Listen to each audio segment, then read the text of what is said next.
నిద్రపోయే ముందు 11 మాటలు శివనామని చెప్పి పడుకోమని చెప్తారు.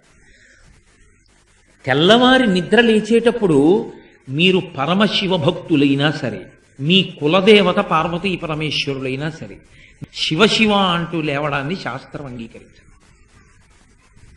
శాస్త్రమే. శివుడు కేశవుడు రెండని నేను అంటలేదు, కానీ దేని స్థితి దాందే అంతే.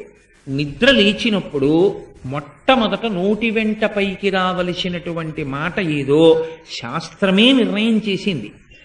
ఇంకా వేరొక మాట ఏదీ నోటి వెంట రాకూడదు. మొట్టమొదట తెలివి రాగానే రావలసిన మాట ఒక్కటే, అది 3 మార్లు పలికి లేవాలి మనసం మించింది. శ్రీహరి శ్రీహరి శ్రీహరి అన్నారు.